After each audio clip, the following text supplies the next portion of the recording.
Greetings, and welcome to this course on extemporaneous preaching. I'm Pastor Jerry Larson, a retired parish pastor, and living in Zimmerman, Minnesota. Back when I was in the parish, I became frustrated about 25 years ago or so with the fact that I was still reading all of my sermons and did not have the ability to speak more freely and get away from my text. I didn't want to quit writing sermons. I knew the importance of doing that, but I didn't want to just read them either. Over the course of a few years, I made some discoveries and I figured out some things on how to take a written manuscript and, after a certain kind of oral rehearsal, speak it freely without reading it or reciting it word for word. I then went back to the seminary and completed a Doctor of Ministry degree in preaching, and that led to the development of a system I called process preaching. And then I taught that system for 14 years at Luther Seminary in St. Paul, Minnesota, and also down at Spirit in the Desert Retreat Center in Phoenix, Arizona for 11 of those years. In 2011, I put it all down in writing, so to speak, and I wrote this book called Speaking the Word Freely, Writing with Purpose, Preaching with Power. Recently, a number of my former students have asked me to put something on the internet, a version, if you will, of my lectures that I did for all those years. I've never done a video of that kind, and so this is an experiment, you might say, but something I hope will be helpful to many people as they try to get away from reading sermons and still getting the material that they want expressed in their sermons. In this first session, which is one of 4 sessions, I would like to describe my journey, so to speak, and how I came to developing this system. As I said, about halfway through my ministry, I became frustrated with the fact that I was just still reading my sermons word for word. And I knew better, so to speak.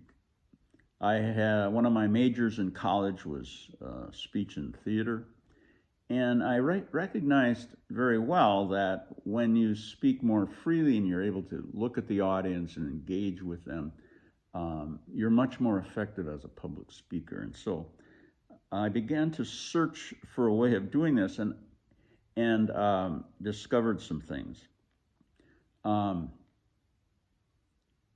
One day, I decided to look in some of my old speech books and try to see if there was a way of that they would describe of how to speak more freely. And when I did, in the first chapter of the first book that I looked at, in fact, my first text in college, there was a page of definitions of the 3 basic ways of giving a speech. And these ways, the 3 ways of giving any kind of speech were fixed text, impromptu, and extemporaneous. Now, in order to help you understand what I'm trying to do in this course, you need to understand these definitions, and especially the definition on extemp preaching, which I am going to use in this class. These are the definitions that we will be working with throughout this course. I've changed the wording of the definitions to apply to preaching, but otherwise it's exactly what's written in this text. First, the definition of fixed text speaking or preaching. In this mode of preaching, the preacher writes out a full manuscript. He or she then reads aloud this written text or reproduces the text word for word from memory. This is the shortest definition of the 3 and the easiest to understand. How do you give a speech? You write something down and you read it to the audience. How do you give a sermon? You write it out in full and you read it to the congregation, or you might memorize it. But if you memorize it word for word, it's still fixed text. It's exactly what you wrote. And that's the most popular way for people to give speeches and sermons, partly because it's the easiest to understand and it's something that everybody can do. A second way of preaching is impromptu. In this mode of preaching, the preacher is asked or prompted to preach on the spur of the moment. He or she has little chance to prepare for this preaching assignment. If some preparation occurs, it is extremely limited. The impromptu way of preaching is one of two ways, what I call speaking freely. You're not tied to any text. By the way, speaking freely, that term I use a great deal in this class. I've used it already, and you'll get familiar with it.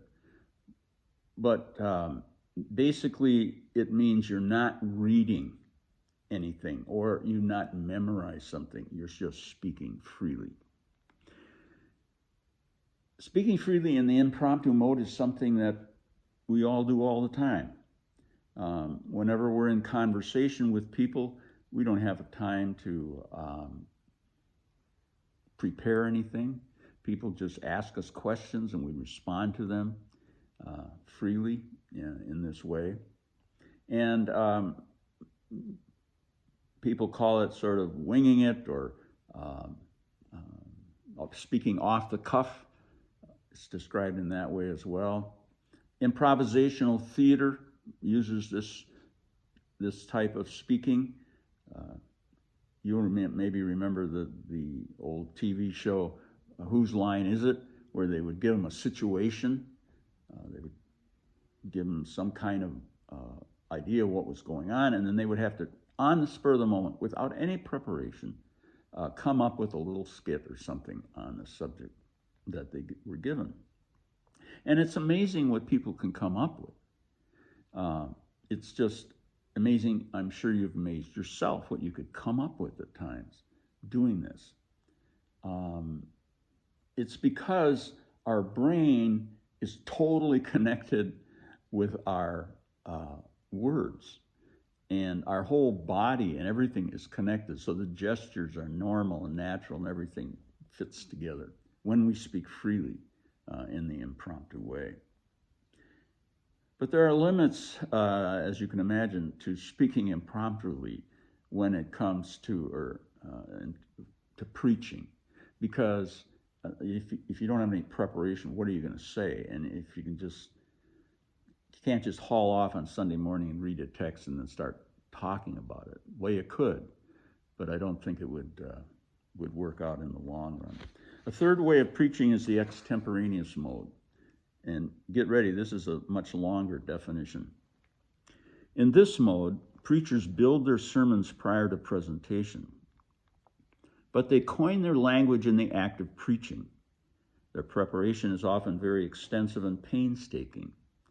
As a rule, it entails the making of an outline, the preparation of elaborate notes, and often the writing of a full manuscript.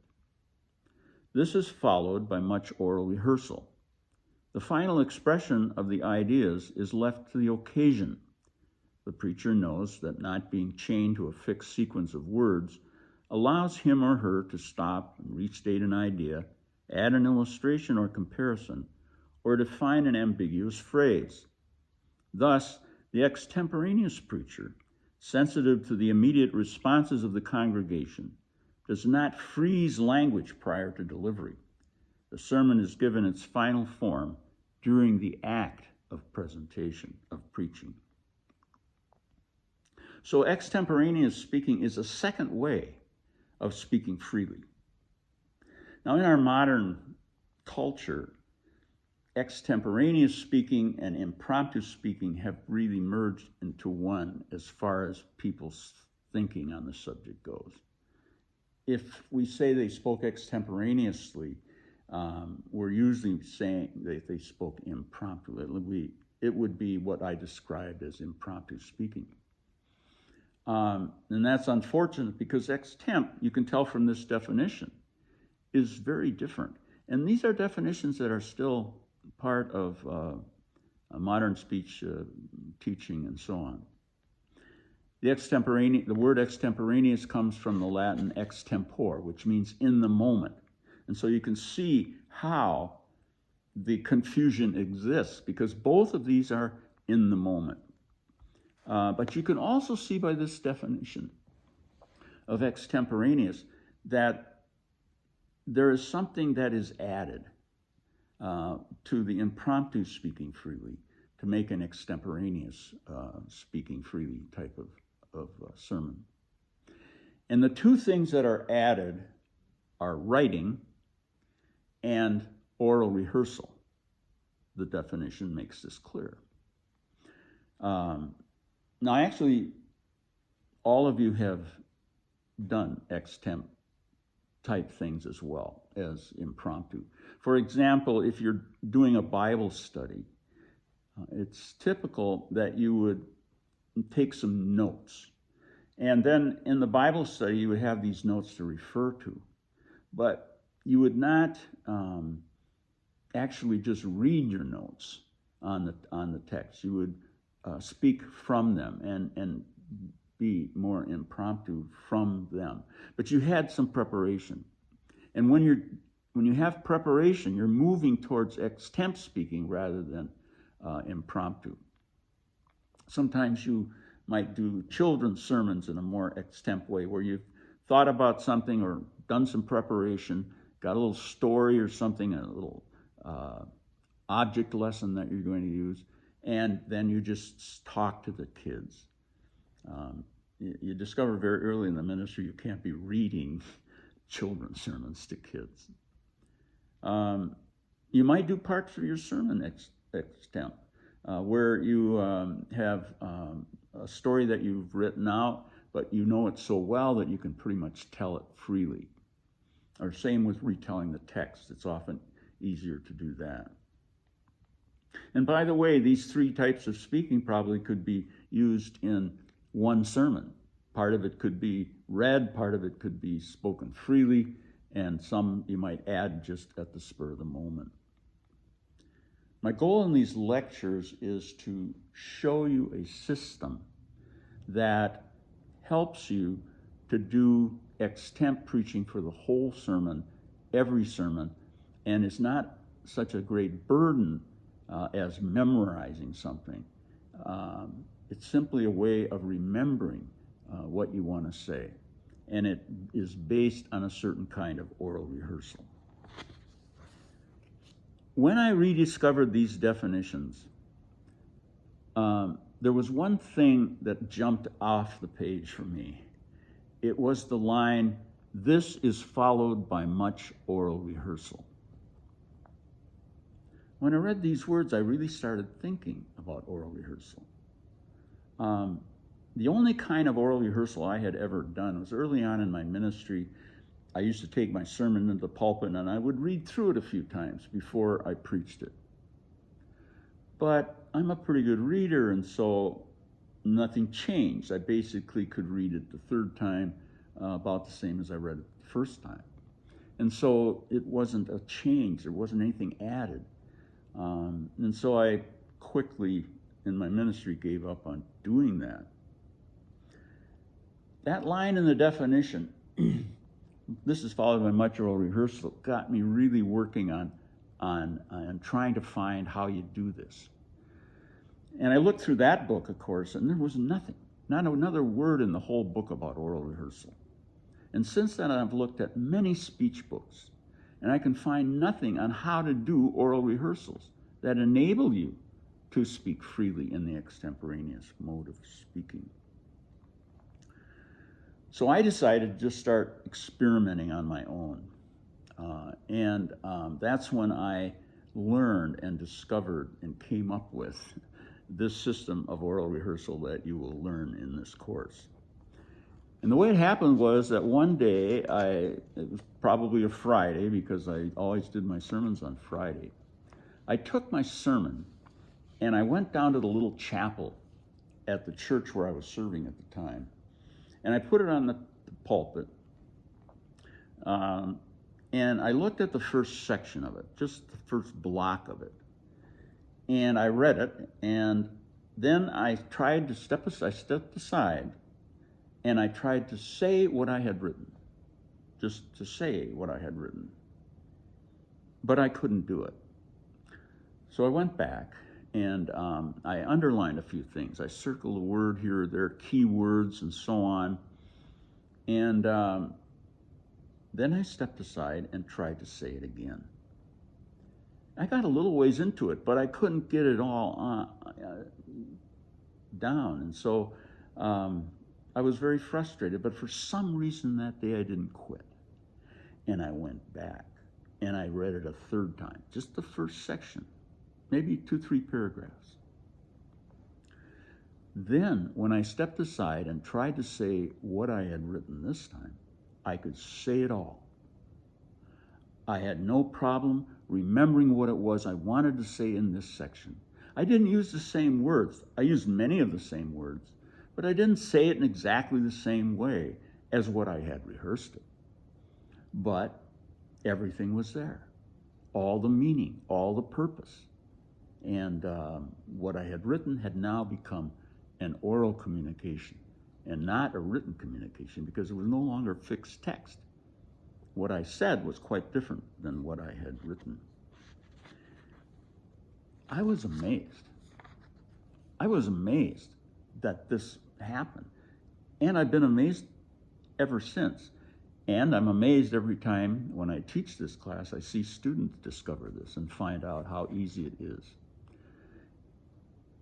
Now, if you're going to learn how to do these oral rehearsals, there's quite a bit more to it than that, but that's the basis of it.